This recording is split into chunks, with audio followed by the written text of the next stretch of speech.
Hi hello food lovers, welcome back to my channel. ఇవాళ మన recipe వచ్చేసి బీరకాయ పెసరపప్పు. ఇదైతే చాలా ఈజీ రెసిపీ అండి. సింపుల్గా ఇంట్లో ఉన్న ఇంగ్రీడియంట్స్ తోటే చేసుకోవచ్చు. నిజంగా ఈ రెసిపీ అయితే చాలా టేస్టీగా అయింది. మీరు కూడా ఒకసారి ట్రై చేయండి. ముందుగా పెసరపప్పుని ఒక 20 to 30 minutes నానబెట్టుకోండి. ఈలోపు మనకు కావాల్సింది బీరకాయ, ఆనియన్, పచ్చిమిరపకాయలు, కరివేపాకు, కొత్తిమీర, ఇలా అన్ని ఐటమ్స్ని చాప్ చేసి పక్కకు పెట్టుకోండి. ఇప్పుడు ఒక కడాయి పెట్టుకొని అందులో ఆయిల్ వేసుకొని జీలకర్ర ఆవాలు మీకు ఇష్టమైతే వేసుకోండి, లేకపోతే డైరెక్ట్ ఆనియన్ వేసుకోవచ్చు. ఆనియన్ మంచి బ్రౌన్ కలర్ అయిన తర్వాత కొంచెం అల్లం పేస్ట్, కొద్దిగా పసుపు వేసి మంచిగా మిక్స్ చేసుకోండి. అల్లం కొంచెం వేగిన తర్వాత మనం బీరకాయని పొట్టు తీసి కట్ చేసి పట్టుకున్నాం కదా, అవి తీసి ఇందులో వేసుకోండి. అల్లము మంచిగా వేయించుకొని వేసుకోండి, లేదంటే అల్లం స్మెల్ వస్తుంది.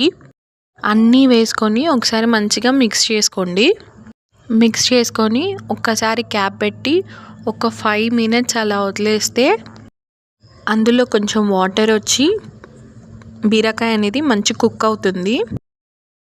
ఈ కర్రీ మొత్తం స్లిమ్లో పెట్టి చేసుకోండి, లేకపోతే మాడిపోతుంది. మనం వాటర్ వేయలేదు కాబట్టి.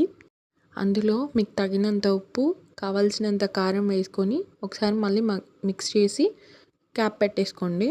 మధ్య మధ్యలో కలుపుతూ ఉండండి. మనము ఫస్టే నానబెట్టుకున్నాం కదా 20 to 30 minutes పెసరపప్పు కూడా అందులో వేయండి వితౌట్ వాటర్. అంతా వేసిన తర్వాత కలిపేసి ఒక్క 5 minutes లో ఫ్లేమ్లో కుక్ చేసుకోండి.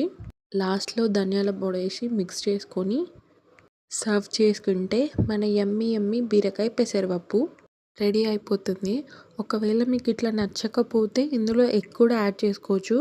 బట్ ఈరోజు సాటర్డే కాబట్టి ఎగ్ వేయట్లేదు. మోస్ట్లీ చాలామంది తిన్నారు కదా నాన్ వెజ్, అందుకని వేయట్లేదు. మీకు నచ్చితే ఇదే లాస్ట్ మూమెంట్లో ఎగ్స్ వేసుకోండి. ఇది చపాతీకి కానీ రైస్కి కానీ చాలా బాగుంటుంది. ఒకసారి ట్రై చేసి కామెంట్ చేయడం మర్చిపోకండి. Until then keep watching my channel and like, share, subscribe. అలా చూసి వెళ్ళకుండా కొంచెం సబ్స్క్రైబ్ చేసుకోండి అబ్బా. Thank you for watching.